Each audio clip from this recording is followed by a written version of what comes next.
Shalom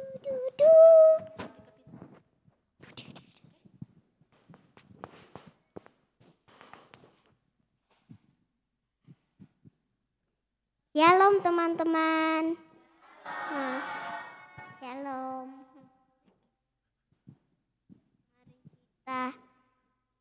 Mari kita memuji Tuhan.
Mari teman-teman kita bangkit berdiri.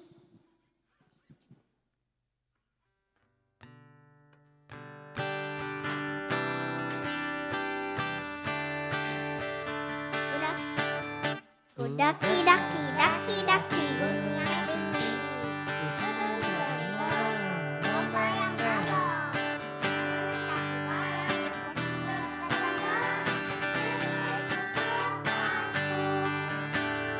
Terbang terbang terbang terbang luar angkasa. Selam selam selam selam dalam samudra. Dayung dayung dayung dayung perahu di sungai. Yesus besertaku. Di kanan kau ada, di kiri kau ada, di atas dan Di bawah kau ada, di suka kau ada, di duka pun kau ada, karena Engkau Yesusku. Kan kau ada, di kiri kau ada, di atas dan di bawah kau ada, di suka kau ada, di duka pun kau ada, karena Engkaulah Yesusku. Karena Engkaulah Yesusku. Karena Engkau ya Yesusku.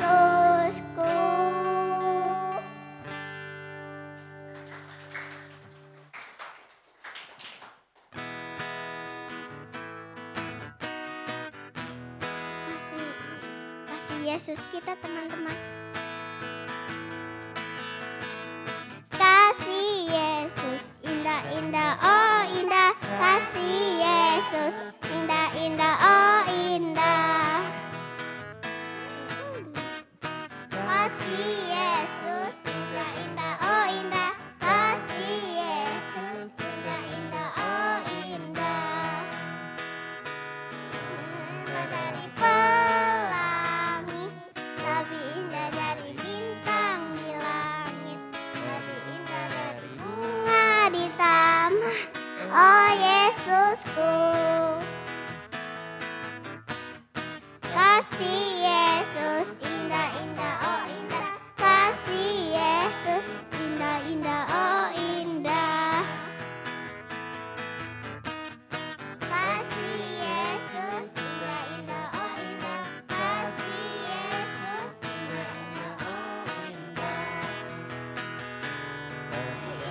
dari pelangi, lebih indah dari bintang di langit, lebih indah dari bunga di taman.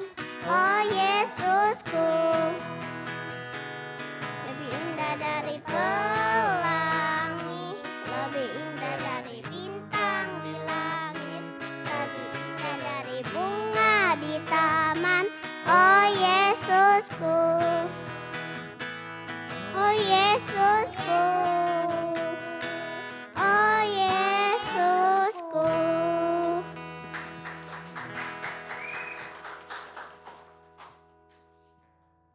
Teman-teman, mari kita nyanyi lagu Roh Kudus yang manis.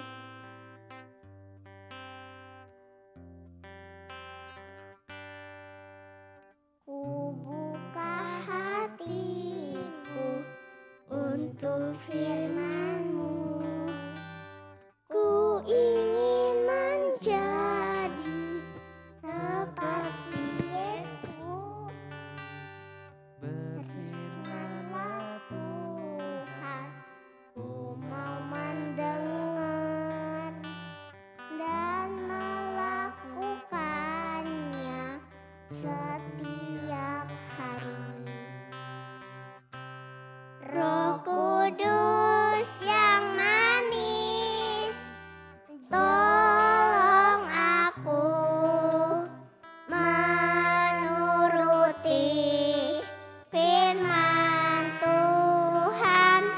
Roh Kudus yang manis, jadikanku anak Tuhan yang manis.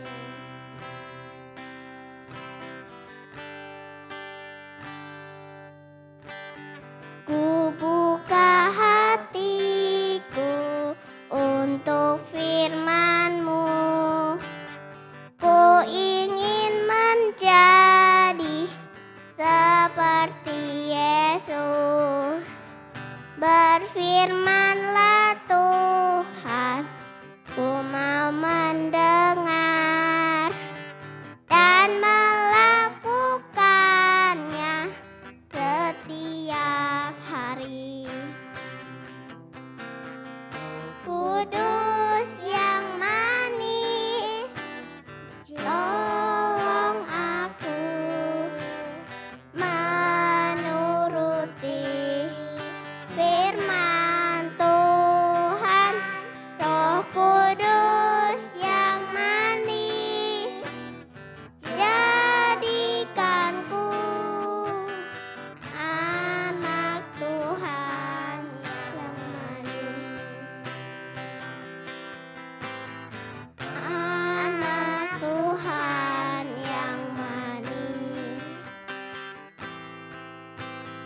Anak Tuhan yang manis. Teman-teman, mari kita berdoa. Bapa, kami bersyukur untuk hari ini. Berikan kami kesehatan, kecerdasan, dan ketaatan hati. Roh Kudus, pimpin kami agar kami dipakai Tuhan senantiasa. Dalam nama Tuhan Yesus, amin. Sekarang duduk teman-teman.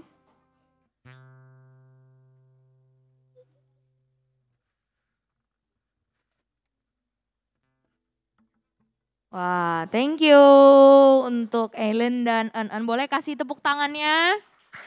Wah, dan ada tadi Sir Hans ya. Oke. Di sini siapa yang minggu lalu datang? Boleh angkat tangannya enggak? Kira-kira minggu lalu datang siapa? Tahu firman Tuhannya tentang apa minggu lalu? Siapa yang masih ingat? Enggak tahu. Wah, berarti selama dengar firman Tuhan tidur ya? Oh, enggak ada. Oke, minggu lalu bahas satu tokoh, ingat siapa namanya ya? Siapa namanya ya? Ada yang ingat? Aaron datang ya minggu lalu. Siapa masih ingat nggak tokonya yang minggu lalu? Siapa dia dan lupa? Aaron ingat? Atau siapa? Wilson ingat? Oh lupa semua. Siapa namanya? Ayo minggu lalu. Oh Mother Teresa. Minggu lalu namanya Nick yang nggak ada kaki, nggak ada tangan deh, sorry bukan nggak ada kaki, yang nggak ada tangan itu loh. Oh ya, siapa namanya? Oh ya, betul. Minggu lalu temanya itu tentang menjadi kreatif. Oke, yuk boleh kita sama-sama dulu kali ya sebelum mendengarkan sedikit cerita firman Tuhan. Kita baca ayat Alkitab yang minggu lalu ada di Kolose 3 ayat 23. Boleh sama-sama baca ya, 1, 2, 3. Apapun juga yang kamu perbuat, perbuatlah dengan segenap hatimu seperti untuk Tuhan dan bukan untuk manusia. Oke, nah hari ini sebenarnya melanjutkan dari minggu lalu. Jadi ada yang tahu gak sih bulan ini kita belajarnya tentang karakter apa? Kreatif, betul. Creativity ya. Nah sebenarnya kalau minggu ini itu mau membahas tentang seorang tokoh Alkitab yang gak kalah kreatif juga. Ayo kira-kira coba boleh next, ada yang tahu gak ini siapa? Siapa tokoh Alkitab di bawah ini? Mungkin kayaknya gak banyak yang atau ada yang sering dengar ceritanya atau yang lainnya. Tapi kayaknya gak terlalu sering ya dibawain di sekolah minggu tokoh ini. Ada yang tahu gak kira-kira siapa? Oke, ada yang sebut Simpson. Ada yang siapa lagi? Ayo. Ada yang tahu? Menyerah? Gorila, oke. Jadi tokoh Alkitab di bawah ini adalah namanya, coba jeng, siapa ya? Gideon. Ada yang pernah dengar? Gideon, ada yang pernah dengar? Siapa tadi yang ngomong ada? Oh, ceritanya ada yang tahu nggak cerita tentang Gideon tuh apa? Oke, kalau buat yang nggak kenal Gideon, langsung bacain sekilas ya. Sebenarnya Gideon itu siapa sih? Gideon itu disebut pahlawan yang gagah berani. Oke, jadi udah tahu ya siapa Gideon? Pahlawan yang gagah berani. Kenapa sih disebut pahlawan gagah berani? Soalnya gagah dan berani. Jadi waktu di zaman dahulu kala nih ceritanya, kalian bisa baca kisahnya ya, ada di Hakim-Hakim, kitab Hakim-Hakim. Nah ini langsung bacain dulu sekilas sebenarnya Gideon itu siapa sih.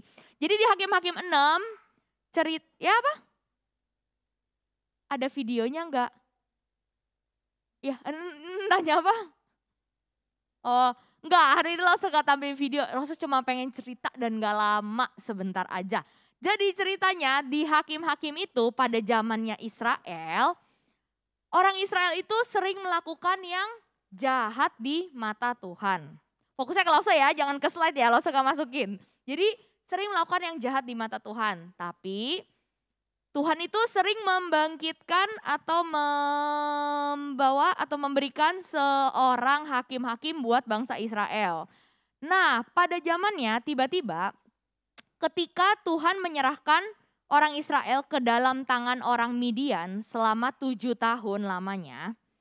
Udah gitu orang Midian berkuasa atas orang Israel gitu ya. Semua yang punya Israel itu diambilin sama orang Midian. Nah kenapa Gideon ini disebut pahlawan yang gagah berani? Jadi tiba-tiba ketika orang Israel itu sangat menderita, nah si Tuhan melalui nabinya bilang nih untuk mendatangi Gideon gitu ya.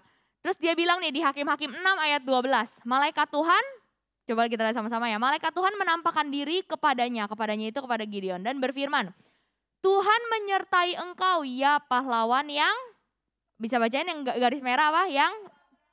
Yang gagah berani. Jadi dia bilang, Tuhan menyertai engkau ya pahlawan yang gagah berani gitu. Jadi Tuhan itu mengutus Gideon untuk mengalahkan orang Midian. Tapi Gideon pas denger malaikat ngomong kayak gini gimana? Langsung terima nggak? Oh iya bener, saya pahlawan yang gagah berani. Saya siap mengalahkan orang Midian, gitu nggak? Kira-kira ada yang tahu nggak?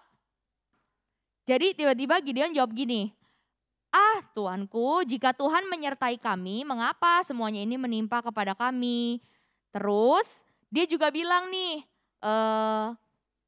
ketahuilah kaumku adalah yang paling kecil di antara suku Manasye dan aku pun seorang yang paling muda di antara kaum keluargaku. Jadi udah dia yang paling kecil, terus dia yang paling muda. Jadi dia merasa kayaknya bukan saya deh. Coba di sini kalau misalkan nih kalian kan badannya kecil terus kalian ketemu yang orang dewasa. Kira-kira kalau kalian bertarung lawan orang dewasa nih yang tingginya mungkin 2 meter. Kira-kira yang menang siapa? Iya, kira-kira yang menang siapa? Kira-kira yang menang yang kecil atau yang gede? Oh yang kecil, yang kecil ya menang ya. Oh yang gede yang menang ya. Oke. Ya sama Gideon juga kayak gitu. Dia bilang kayaknya nggak mungkin deh Tuhan gitu kan. Terus udah kayak gitu dia malah bilang gini ke Tuhan, Tuhan kalau Tuhan pilih saya jadi pahlawan yang gagah berani untuk mengalahkan, boleh nggak Tuhan dia bilang memberikan tanda gitu. Jadi si Gideon yakin kalau misalkan memang Tuhan yang berkata-kata gitu ke malaikat kan.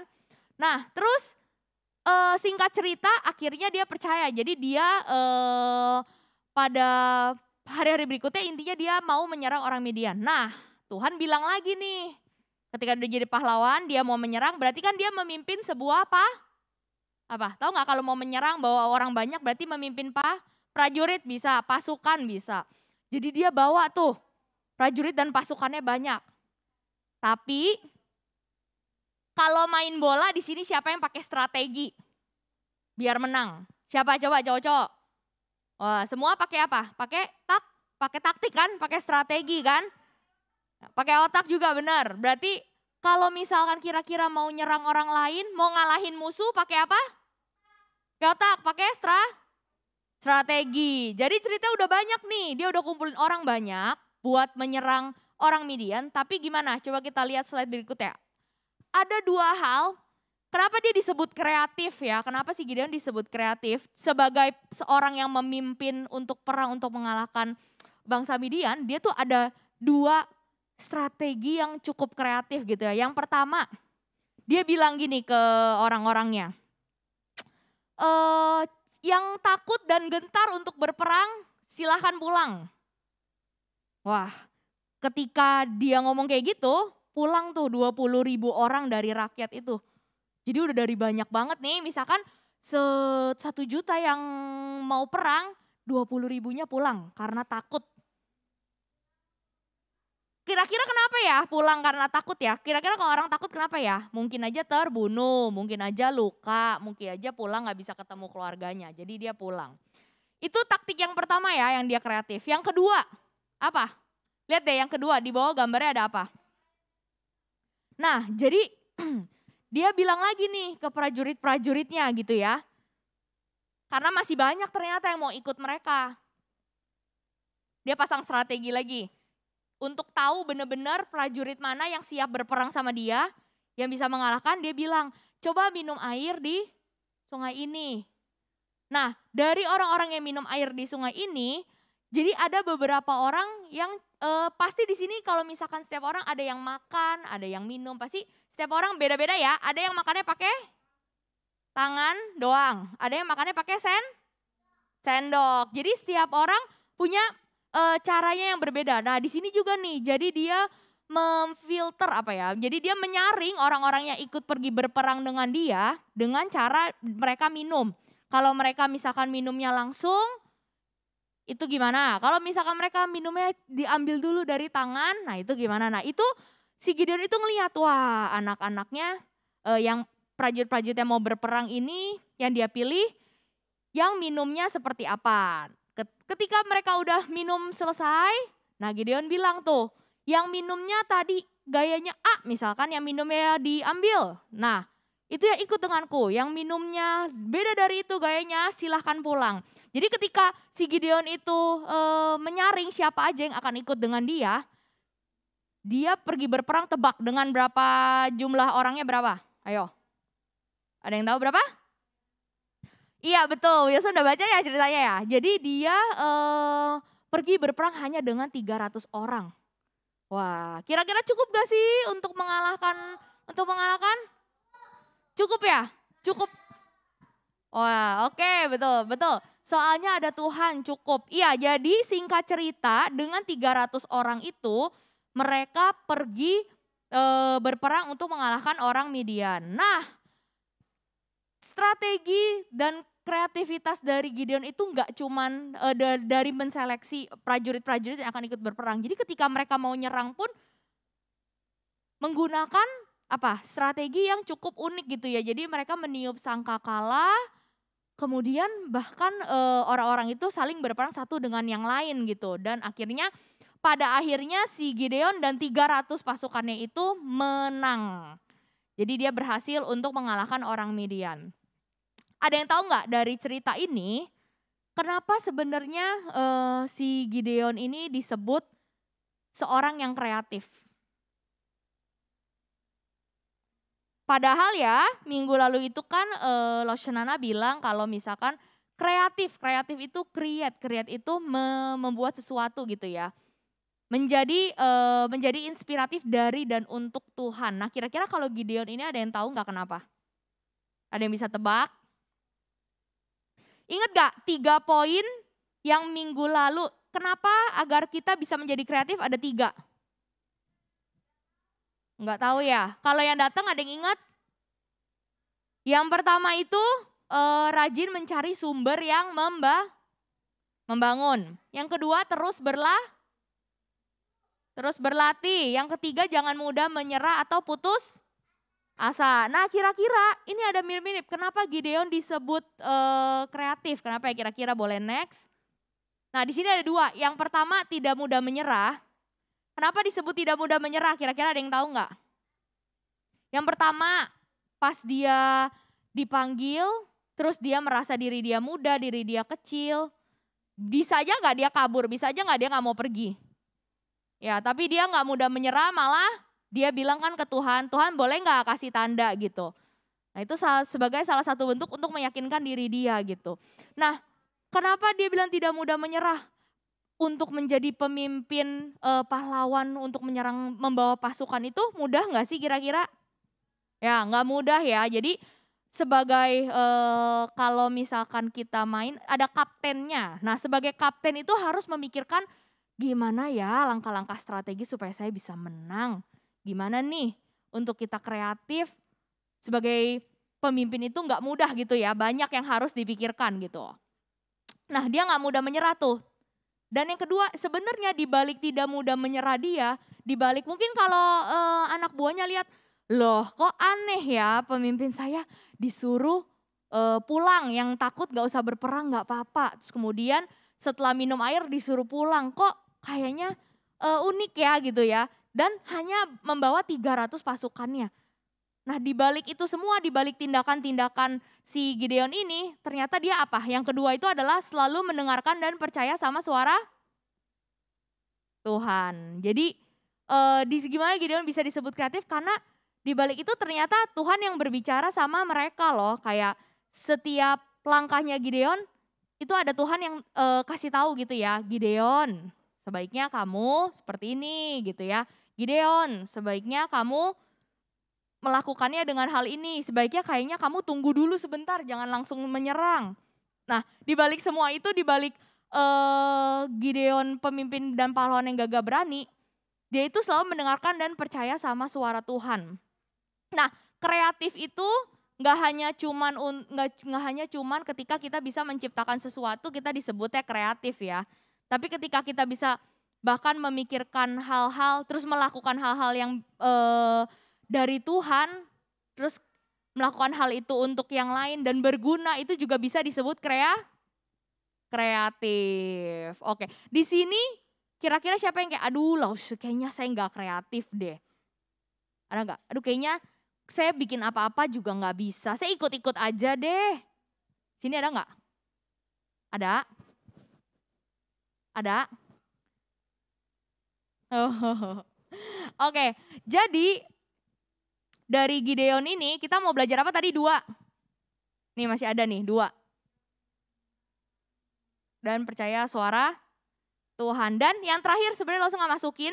Sama kayak minggu lalu terus berlatih. Kalau misalkan ya, kira-kira pede gak orang yang gak bisa main bola tapi mau main bola di lapangan dan pasti menang? Kira-kira, aduh saya aja gak ngerti nih permainannya. Saya jarang main, kira-kira bisa gak? Bisa? Bisa? Waduh luar biasa sekali ya. Nah sebenarnya kalau misalkan mungkin si Gideon itu nggak berlatih untuk berperang sehari-harinya atau nggak melatih kekuatan dia, mungkinkah dia bisa untuk percaya diri melawan orang Midian itu? Jadi salah satunya juga terus berlatih buat diri sendiri. Kalau misalkan buat saya, kalau zaman sekarang kan udah nggak ada perang. Ya melatih diri sendiri itu banyak gitu ya, mulai dari apa? Misalkan kalian suka apa, kalian tekunin atau kalian dalam misalkan hal pelajaran dan lainnya. Itu salah satu bentuk kreativitas juga di dalam kegiatan sehari-hari. Kalau misalkan di sini di sekolah ada nggak sih yang buat prakarya, disuruh sama ibu gurunya bawa prakarya, ada nggak sih? Masih ada ya? Nah itu sebenarnya salah satu untuk melatih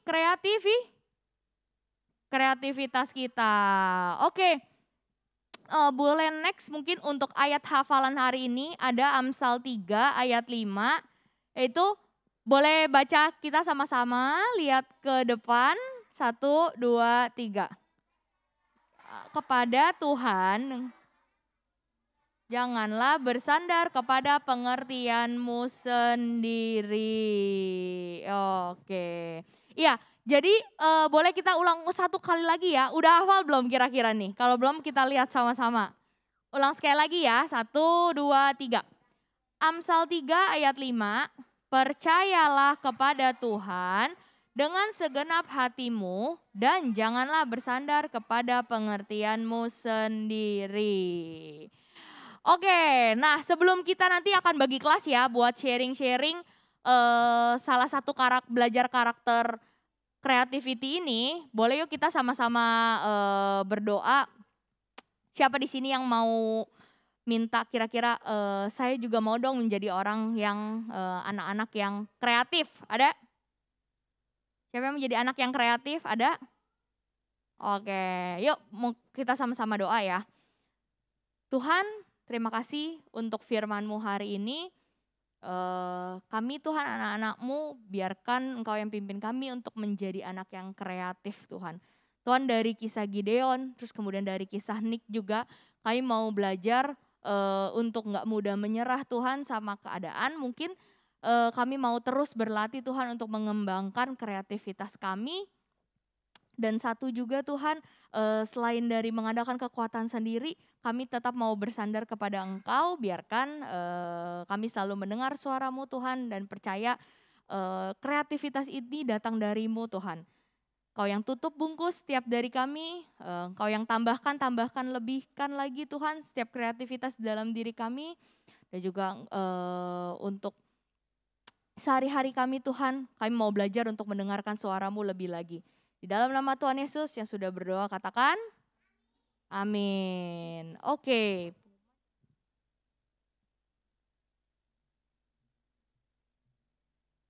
Oke, siapa yang terberkati dengan firman Tuhan ya Lausodemia? Angkat tangannya dong. Ya, bagus ya. Berarti kita belajar untuk jadi apa? Kreatif. Nah kalau misalnya kreatif itu berarti mulai sekarang boleh nggak kita menyerah misalnya, oh ada pelajaran seni budaya, susah suruh gambar, aku nggak bisa nih. Berarti boleh menyerah nggak? Nggak ya, kita harus apa? Kreatif. Baiklah, sekarang kita waktunya persembahan ya. Boleh doa persembahan dulu. Semuanya kita kembali berdoa, lipat tangan, tutup matanya. Tuhan Yesus, terima kasih untuk setiap berkat-berkat-Mu Tuhan ke dalam hidup kami. Tuhan, kami rindu berikan yang terbaik hari ini bagi-Mu Tuhan. Biarlah Tuhan memberkati setiap tangan-tangan yang memberi, berkati juga setiap orang tua kami Tuhan, berkati setiap pekerjaan dan juga penghasilan Tuhan atas setiap orang tua kami. Terima kasih Tuhan, kami percaya Tuhan sudah memberkati setiap persembahan kami. Yang sudah berdoa, mari sama-sama katakan amin. Oke, sambil Rio mengedarkan persembahannya, dengarkan pengumuman sebentar ya. Kita mulai sekarang itu sudah tidak ada Zoom lagi. Sudah tahu ya? Sudah tidak ada Zoom lagi, tapi tenang, masih ada rekaman YouTube. Setiap sebulan itu ada 2 kali. Jadi jangan khawatir kalau misalnya mau bagi ke temannya boleh ada. Lihat deh tayangan sekolah minggu, sekolah gereja aku. Nanti anak-anak bisa bagikan linknya ya. Oke, sambil mengedarkan persembahan. Ya kita boleh ya. Sebentar lagi kita mau tutup rekaman ini. Ya, anak-anak boleh say goodbye buat anak-anak yang di rumah ya. Oke? Ya, lihat kamera yang di sebelah sana yuk. Ya, terima kasih sudah menonton tayangan YouTube kami hari ini. Tuhan Yesus memberkati. Bye-bye.